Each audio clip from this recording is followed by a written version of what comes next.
You are listening to the Bright Life Podcast, all about ways to stay inspired, chase your dreams, and find more gratitude in the highs and lows of the journey. I'm your host, Jessica Johnson.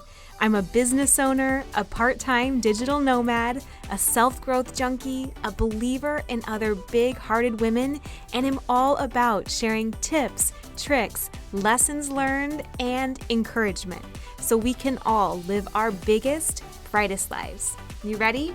Let's do this.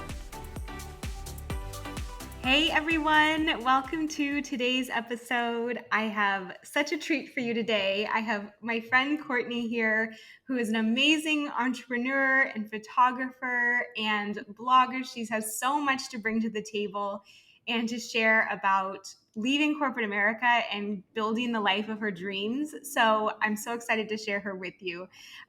She is a Seattle-based lifestyle blogger and photographer operating under the name The Gray Edit. She creates digital content that aims to empower women to find their edit and live the life they desire. She left her corporate job to pursue her passions in 2018 and hasn't looked back since. She shares daily about her journey in entrepreneurship and motherhood while mixing in bits of style and her love for elevated basics. You're going to love her. So welcome, Cortney. Thank you. Happy to be here. Yeah, I'm so excited to have you. I feel like it's been so fun. We were just talking a little bit about this, but just even to just watch your, journey through the years and kind of finding really like your own edit, even as you call it, for your, blog and your creative projects Mhm. and stuff. So I don't know, I gave you the little bio, but maybe in your own words, do you want to just tell us a little bit about your journey and what brings you to this Yes, current place? for sure. Well, first off, thank you for having me. This is really exciting. I mean, we've been trying to do this for a bit, so I appreciate you being flexible. And I just have to say, I'm so impressed by everything that you've done. I know we'll get into like how we met and everything, but it's just been really fun to watch you, and it's just a joy to be able to stay connected. Okay, so my entrepreneurial journey, I guess when thinking about it, I have to I just think of the beginning. So I come from a family of entrepreneurs. My dad was an entrepreneur, his dad, his brothers. And so growing up, I was always told that, you don't have to go to school. You can create your own business. This is what I did, and I've never been happier. And a really strong and powerful message to receive as a kid and growing up. But of course, we don't always want to follow what our parents tell us to do. So I was very adamant that I would go the opposite way. And I just really wanted. My parents didn't go to college, so I was really excited to go to college and follow the rules of society and what my friends were doing, and just land a corporate job and work my way up and climb a ladder. And I just really wanted to, be a contributing member of society in that way. And so I was excited. I have creativity in my blood, and I wanted to do something creative for work. And so I really wanted to be an interior designer. And so I found schools that had that major. And I ended up, we moved from Chicago area to Washington State, which was like a very drastic move, and really thought my life was over. But luckily I was able to go straight to college and avoid the small town that my family chose to move to, which they love. But I went to Washington State University, and they had an interior design program. So I started off there. But then I was just like, why don't I do architecture? You can make more money. And let's just go full throttle. So tried that out. But then I found I joined a sorority also because I knew no one in the state, and basically found myself cutting cardboard models till like 3 a.m. while everyone was being social and getting to know Oh each my other. gosh. And I was just kind of really bummed. So I was like, okay, let's pivot again. Let's do something creative, but also more social. So I chose to be a communications major, picked advertising so I could be creative digitally. Of course, then I was learning about billboards and radio and TV, but basically that was what I graduated with, and took marketing classes and really wanted to land that job at an ad agency and work my way up as planned. But when we graduated, it was '08, and that was like around the time it was very hard to get jobs. So didn't quite necessarily land in an ad agency, but kind of a temp position that turned to full time, and then it was just like a operations role. But I caught wind from a friend of the startup that had started a couple years prior, and he was just like, "Come to this team of 20, and it's a fun group. It's in tech, and tech was like all the rage. It was like this Yeah. new thing, at least tech companies, and so I was like, let's do it. So I joined this tech startup, and I had the time of my life. It was just like the beauty of a startup is you get to raise your hand for many things. And so I found myself trying out a few roles. I eventually landed in a marketing role, and just was able, it like gave me the platform to put ideas I had into fruition, which I love. And so I think it was then that I really like got a taste of my entrepreneurial skills that I didn't really know I had. I led a bunch of like marketing initiatives, and that's where I met you and you joined our marketing Mhm. team, Mhm. and just kind of got to jump around. Like I said, try new things. I started a little organization around women in tech, and it was Yeah. really fun, and I felt empowered, and I was able to kind of like, just like I said, do the things that I wanted to do in a way. But at the same time, I really wanted to expand my skill sets. And so after about 7 years of being there, which is like a lifetime in a Mhm. company, I was just craving corporate. And so I thought that would be the balance that I needed to just be this well-rounded uh, person that could be a CMO someday. And so Yeah.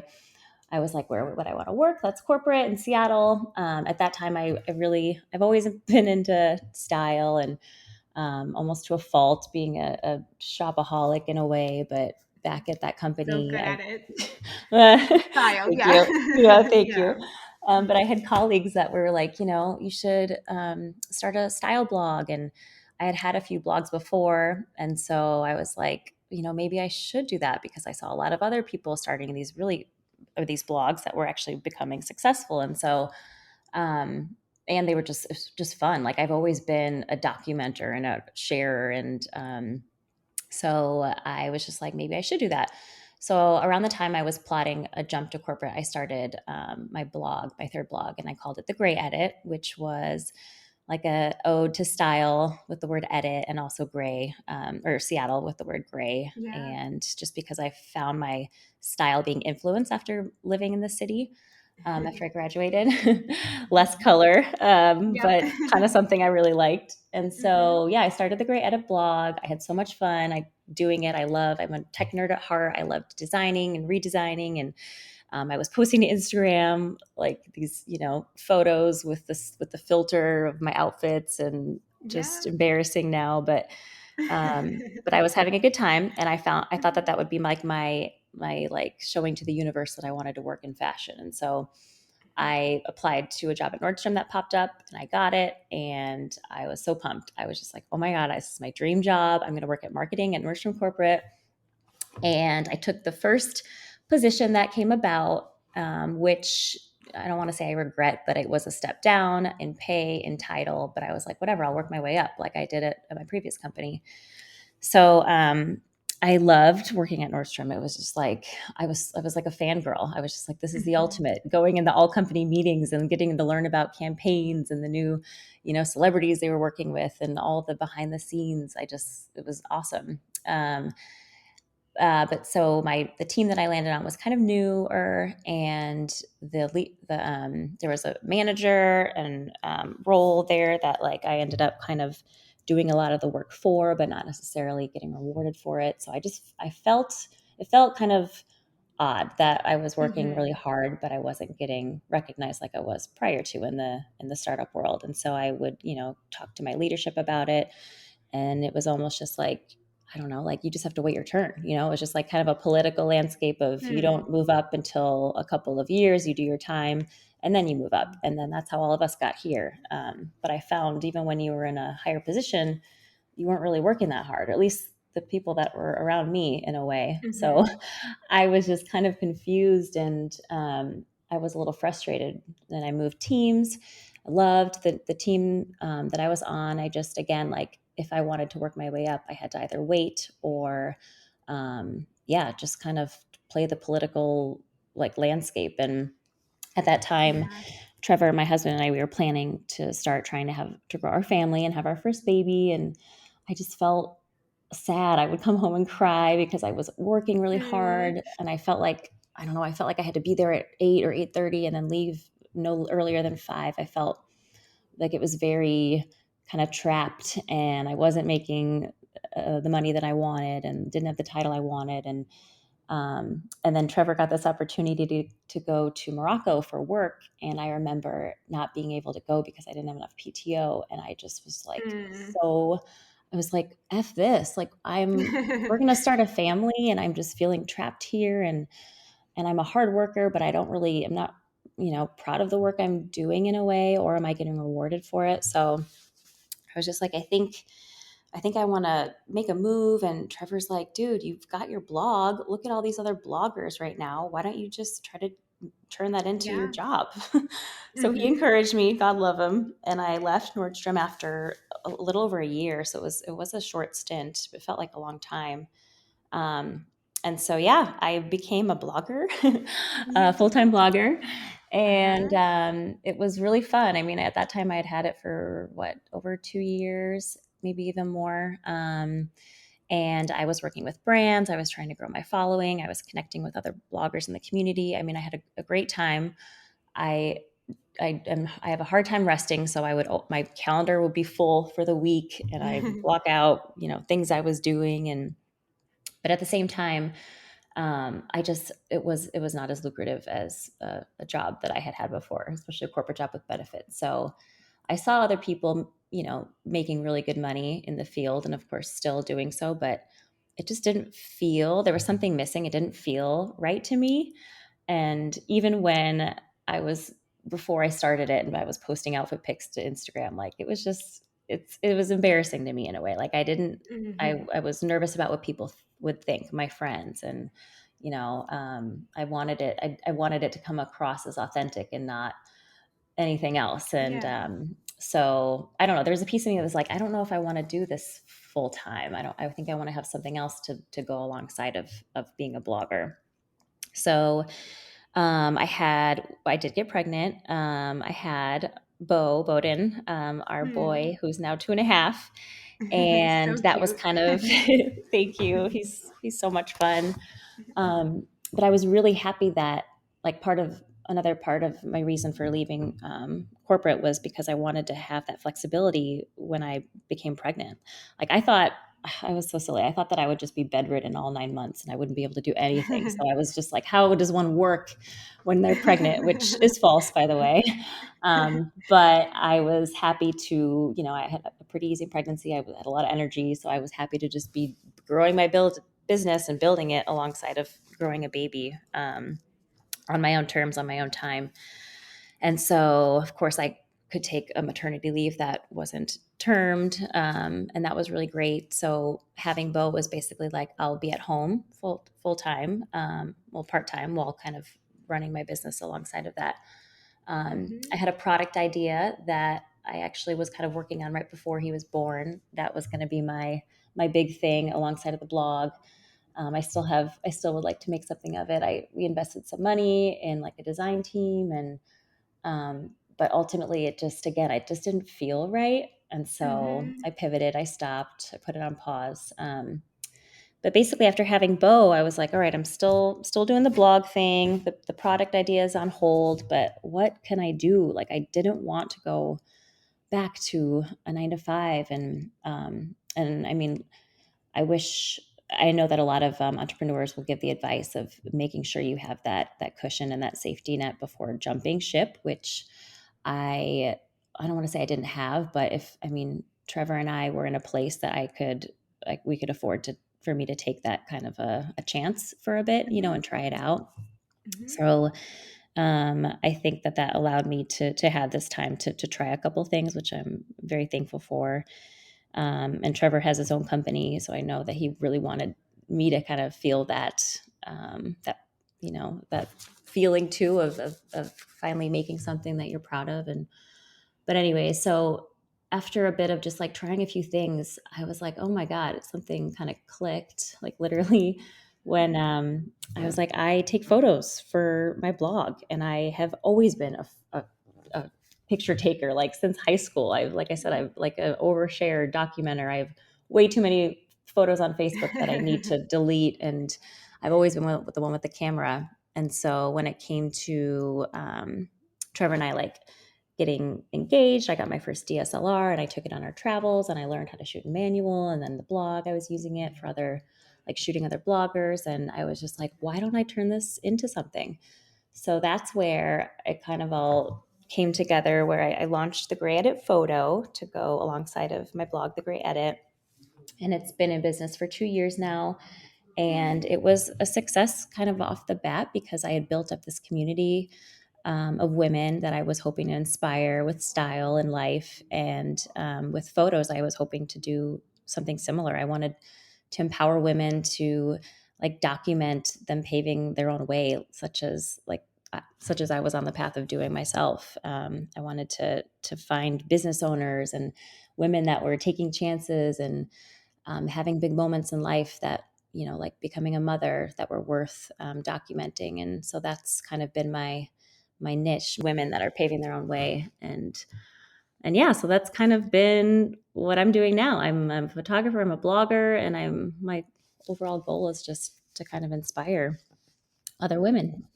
That's so good. I love every piece of that and how almost each one you were kind of clicking, almost like the photography, right? Like the camera, like almost clicking another little frame into focus Yeah, or whatever. You will know the terminology totally. better.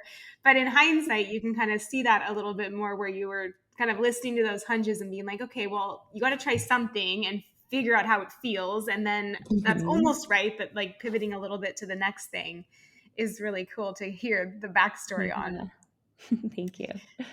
What would you say, like, and that is, I think, one of the things that I have loved following so much is I think from the get go, Courtney's done such a good job of bringing people into the experience, even of like the trial and error, right? Of just like, this is what I'm going and pouring my heart into right now. And then you realize kind of the next piece, or you just bring people along Mhm. really well.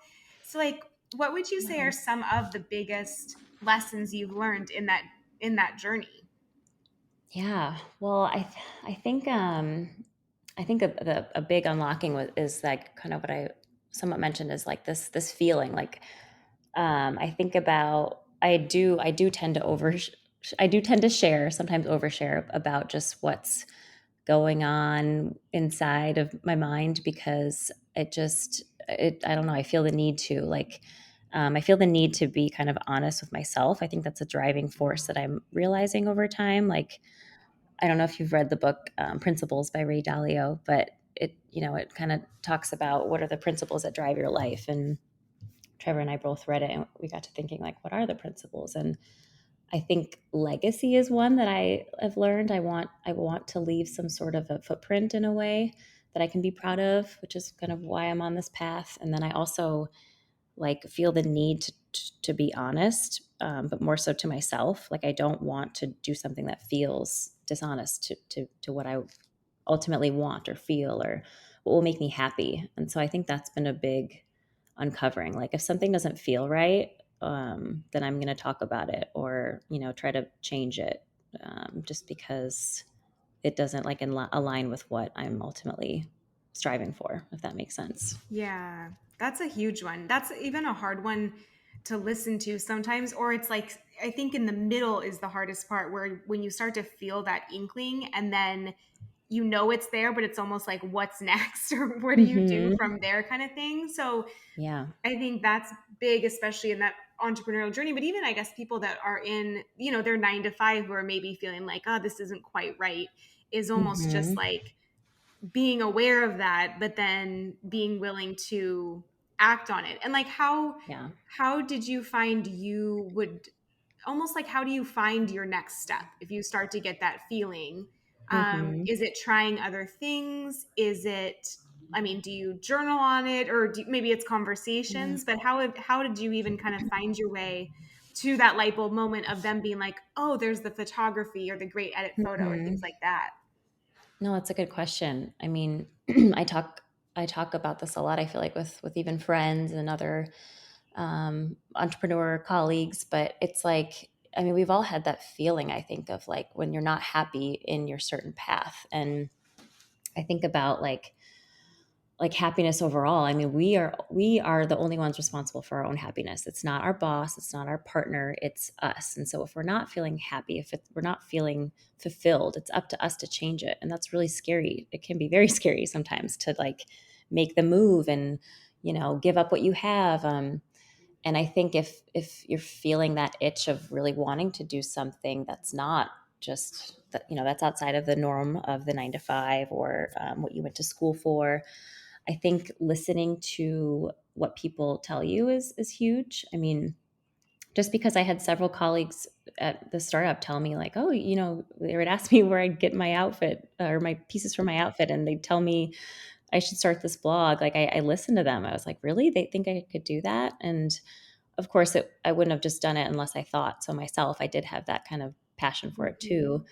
Mhm. So I think, people will tell you often what you're good at naturally without you even realizing it. So listen to what people tell you.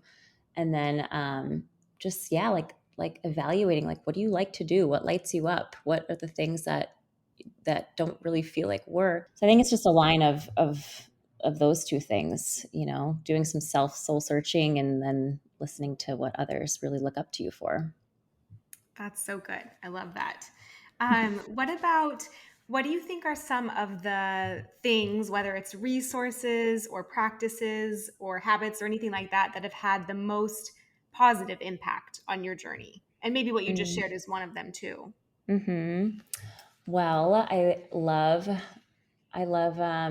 self like development, personal development.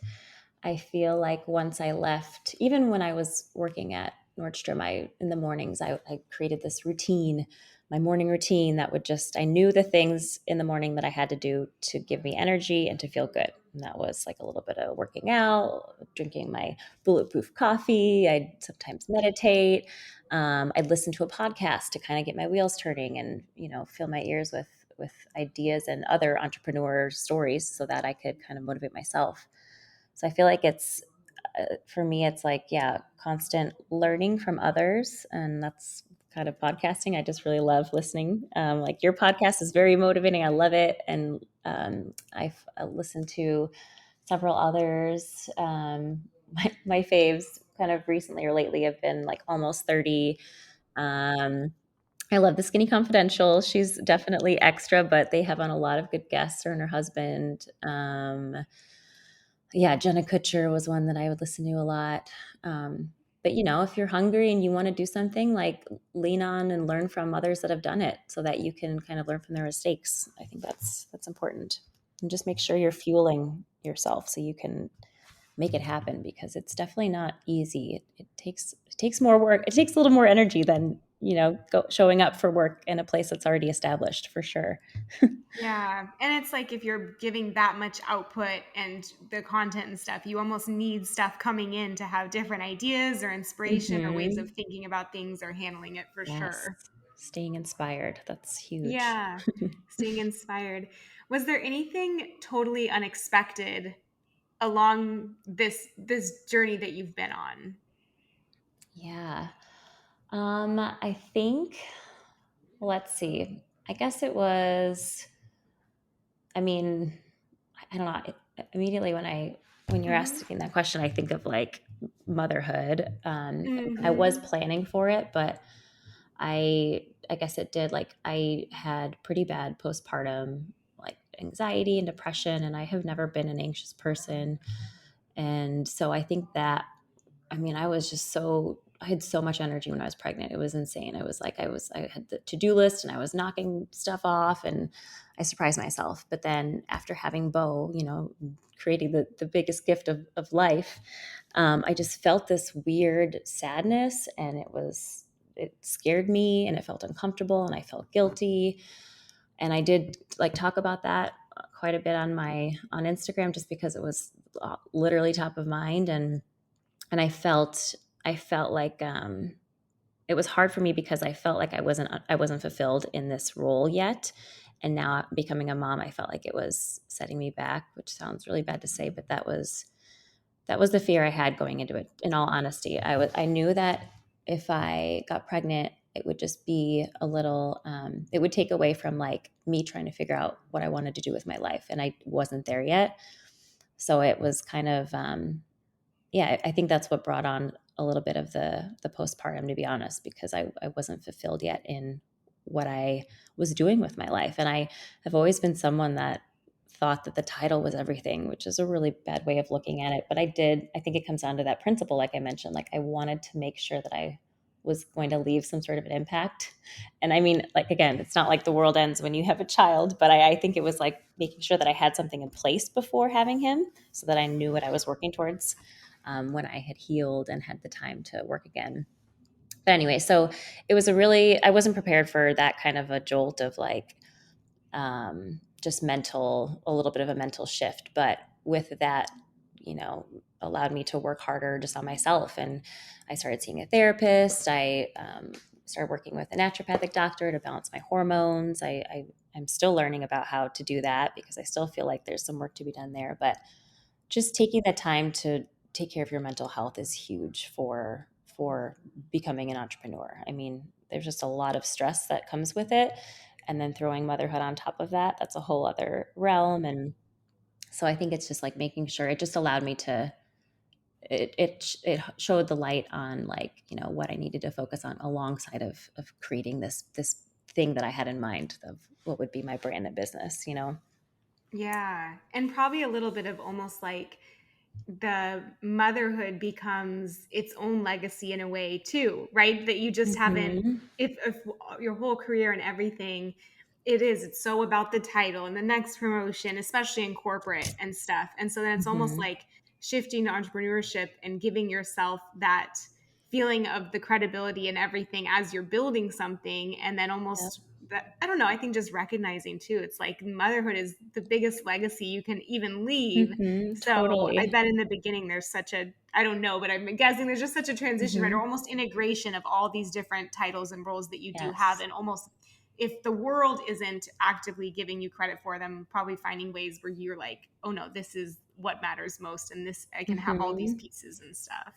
Totally. Yeah, 100%. I mean, the like motherhood, I remember even like hesitating or just wondering like, should I put motherhood as a title or a category on my blog? Like, are people going to want to hear this? But again, it was like such a big part of my life now, and and then, and it was just like it was so relevant. And again, comes down to that like whole, am I staying true to what I know to be true inside? Like, I'm a mother, and it took me a while. It was an identity shift. I think a lot of us do go through these identity shifts of like, oh my gosh, just a lot changes. So coming into that new title and role and feeling proud, and then yeah, letting it kind of bleed into my other areas of what I was doing with my work. Like, it's not, I mean, now I'm so clear on who I am, a lot more than what I when I was starting off. But yeah, which is kind of why, like with photography, I mean, I want to work with those women that are new moms and that,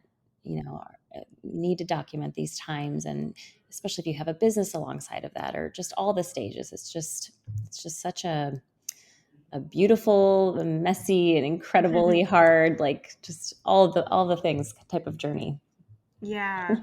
Well, speaking of photo, and for the women listening who have are mothers or have businesses or birth other kinds of creative things in their life, like, can you give us some of the goods on like your photo tips or things that women should know, like to feel amazing with Yes. photos? Anything you want to share?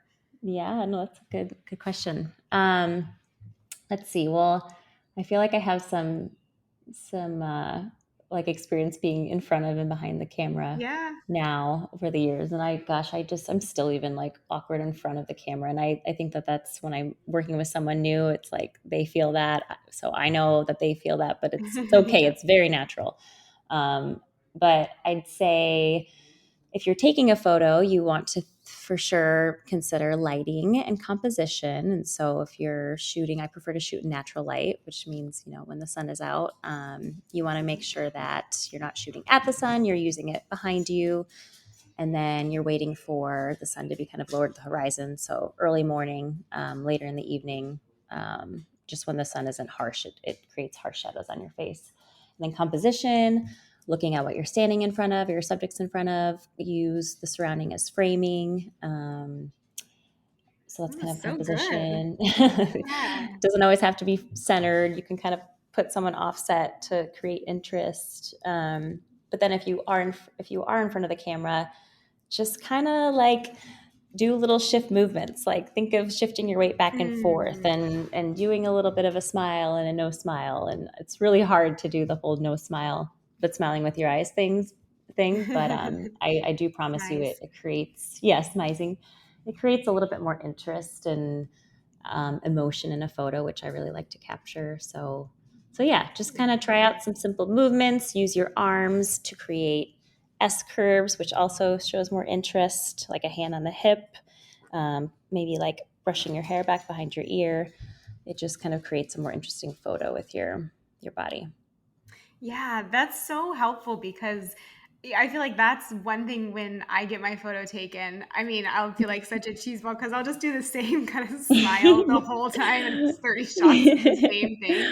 So even something Yeah. like that can make such a difference for someone getting the most out of their photography session is just like Yes. that movement, the shifts, and then the S Hmm. curve is a great little tip too, like Yeah. moving your arms and stuff.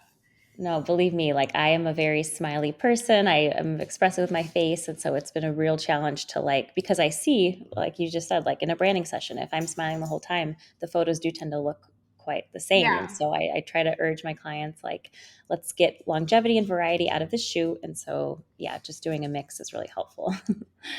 So good. And what about because for anyone who's followed Courtney or if you don't go follow her right now because she has such a natural, amazing sense of style, and it's all about like elevated basics. You can get a lot of wear out of with just like classic pieces that feel a little bit interesting, a little bit elevated.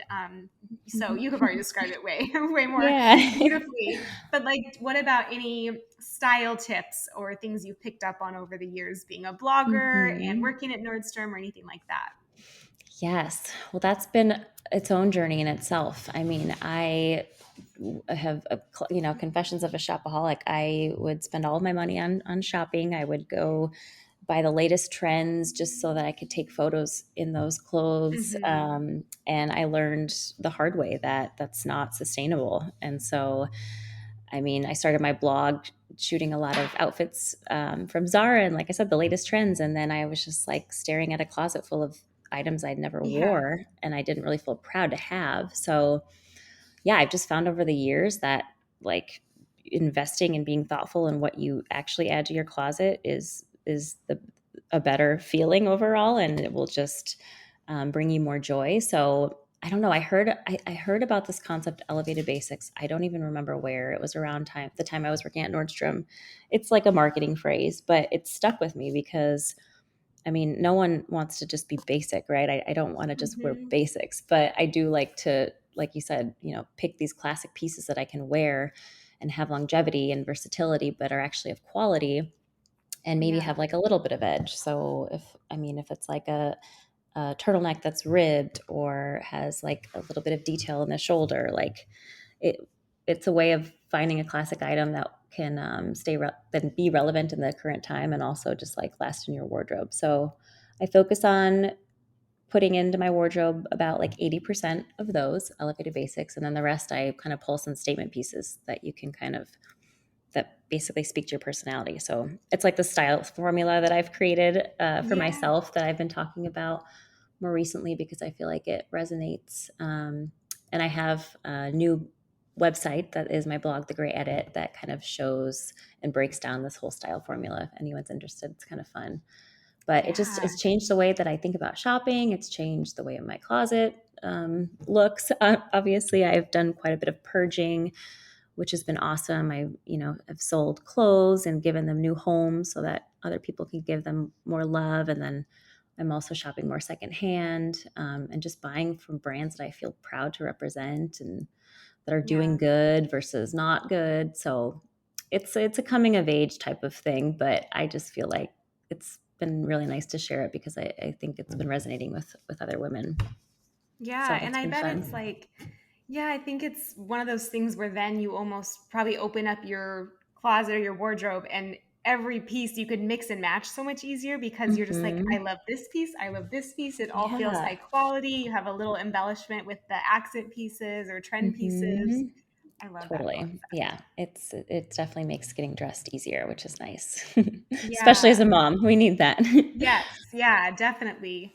What about, so for this next chapter, I know, you're constantly evolving and building so many things, but what do you see as something you're working towards next, or this vision you have for your future? Yeah, well, I think let's see. Right now, the most the goal that is kind of top of mind is so I've started off like as a natural light photographer. I still am. I prefer to shoot in natural light, but I have joined two studios over the last year and a half that are natural light studios that I've really fallen in love with. I when I started doing photography, I thought that I had to be outside to get the best light, but a natural lit studio is just so it's exciting to me. It's like this blank Hmm. canvas, and there's so much room for creativity because you can pull in different, props and backdrops and just use the space. So I belong to like I said, I'm members at two, but I want to create my own studio and own my own. So that is something that I'm hoping to manifest maybe later this year, Yeah. the year following, and then just kind of have this space where other creatives in Seattle can come, and it's really fun to connect with other people in the community that are doing similar things, whether that be blogging or photography. I've loved that. Hmm. That's kind of kept me going.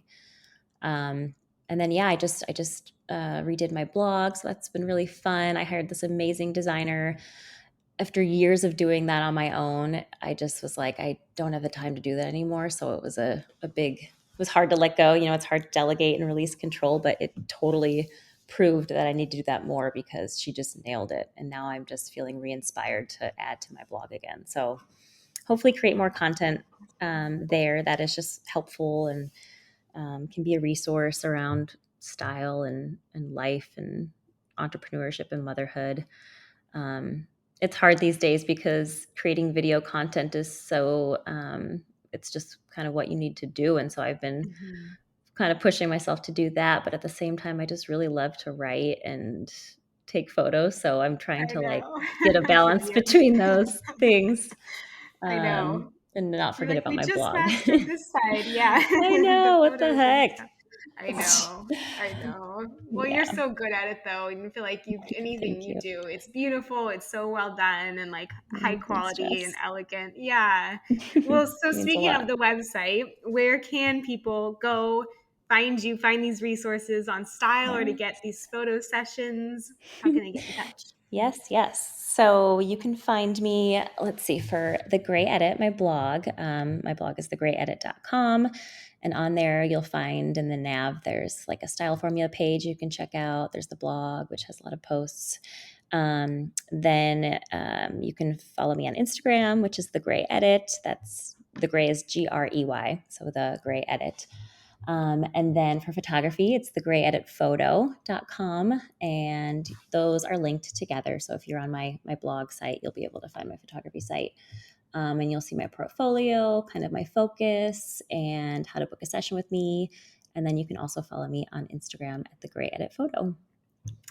So good. Thank you so much. This was so fun to hear What? your story and to see after just, a few years of starting it. I remember those conversations of just like, kind of both being in that starting stage around the same time of like, can we really do Yes. this? There's so many questions that come up in that stage. And then Yeah. that middle kind of messy place where you're figuring things out or you're trying things and some work better Mm-hmm. than others, and then so it's really fun to see kind of full circle now, and I know it will continue to evolve and grow, but it's super fun to hear that from Thank you, you. Jess. I recently created a free bonus for listeners that I'm super pumped about. It's a 7-day workbook to create your biggest, brightest life, full of exercises I use to bring my dreams to life, work through fears, and take inspired action. You can download it for free at bit.ly/podcast bonus, just as a thank you for listening. If you love this podcast, it would mean so much to me if you leave a review or share it with a friend. That helps so much with discoverability so others can find it too. Thank you so much for listening in. I'll talk to you next Thursday.